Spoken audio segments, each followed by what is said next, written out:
তো hello guys, আপনারা যদি এখানে অন্নপূর্ণা যোজনার অনলাইনে ফর্ম ফিল আপটি করে থাকেন, এখানে আপনারা জেনে থাকবেন যে পুরো ফর্ম ফিল আপটি করে নেবেন, কিন্তু তবুও কিন্তু আপনাদের কোনো অ্যাকাউন্ট ডিটেলস কিন্তু এখানে চায়নি। তো এখানে অনেকের ডাউট হচ্ছে যে তাহলে আপনাদের টাকাটি কিভাবে আসবে, কিংবা এটি কি তাহলে কোনো রকমের স্ক্যাম। তো কি কারণে এখানে এই ব্যাংক ডিটেলসটি আপনাদের চায়নি সেটাই জানাবো আজকের এই ভিডিওটিতে। তাই জন্য কিন্তু পুরো ভিডিওটি অবশ্যই দেখতে থাকুন। তো তার আগে ভিডিওটিকে অবশ্যই একটি লাইক করে দিন, এবং এই চ্যানেলে যদি আজই নতুন এসে থাকেন এখনই চ্যানেলটিকে সাবস্ক্রাইব করে রাখুন এরকম নতুন নতুন ভিডিও দেখার জন্য। তো সিম্পলি দেখুন এখানে কেন আপনাদের এখানে ব্যাংক অ্যাকাউন্ট ডিটেলসটি চাইনি।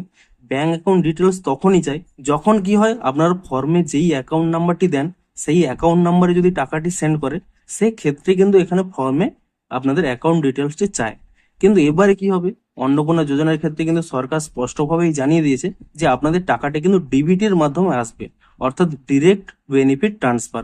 অর্থাৎ আপনারা যে এখানে আধার নম্বরটি দিচ্ছেন, সেই আধার নম্বরের সাথে ডিবিটি লিঙ্ক রয়েছে যে ব্যাংক অ্যাকাউন্টে, সেই ব্যাংক অ্যাকাউন্টেই কিন্তু ডিরেক্ট আপনারা ডিবিটির মাধ্যমে পেয়ে যাবেন। অর্থাৎ আপনাদের যে কোনো ব্যাংক অ্যাকাউন্টে ডিবিটির লিঙ্ক থাকলেই আপনারা কিন্তু অটোমেটিক্যালি সেই ব্যাংকেই কিন্তু ডিবিটির মাধ্যমে টাকাটি পেয়ে যাবেন। এবং এর জন্য কিন্তু সরকারের কাছে কোনো এখানে ব্যাংক অ্যাকাউন্ট ডিটেলস আপনাদের আপলোড করতে হবে না, এবং তাই জন্যই কিন্তু এখানে তা ফর্মে নেই। তো এবারে আপনাদের কি কাজ হবে, আপনারা এটি শিওর হয়ে যান যে এটি কিন্তু কোনো স্ক্যাম নয়, ডিবিটির মাধ্যমে দেবে বলেই এখানে কিন্তু অ্যাকাউন্ট ডিটেলসটি নিচ্ছে না। তো আপনাদের এই মুহূর্তে কাজ কি হবে, আপনারা কিন্তু এখানে ফর্ম ফিল আপটি কমপ্লিট করে দেওয়ার পরে আপনারা কিন্তু পুনরায় এখানে ওয়েবসাইটে চলে যাবেন, এবং এখানে কিন্তু ইজিলি সার্চ করে নেবেন এনপিসিআই বলে, এবং এই ওয়েবসাইটটি কিন্তু এখানে ওপেন করে নেবেন। এবং ওপেন করে নেওয়ার পরে আপনারা এখানে দেখুন থ্রি লাইনে ক্লিক করে নিয়ে এখানে এই কাস্টমার অপশানে ক্লিক করে নেবেন। তারপর এখানে এই বেস অপশানে ক্লিক করে নেবেন। তাহলে কি হবে, এরকম একটি নতুন পেজ চলে আসবে।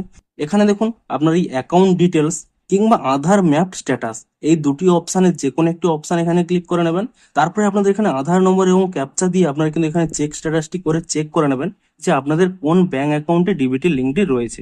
আপনাদের চিন্তা করার কোনো প্রয়োজন নেই, আপনাদের কিন্তু সেই ব্যাংক অ্যাকাউন্টেই আপনারা কিন্তু অন্নপূর্ণা যোজনার টাকাটি কিন্তু পেয়ে যাবেন। তো আশা করি আপনাদের ডাউটটি ক্লিয়ার হয়ে গেছে। তো ভিডিওটি যদি একটু হেল্পফুল বলে মনে হয় অবশ্যই একটি লাইক করে দিন। দেখা হচ্ছে আরো কোনো ইন্টারেস্টিং ভিডিওর সাথে। Thanks for watching.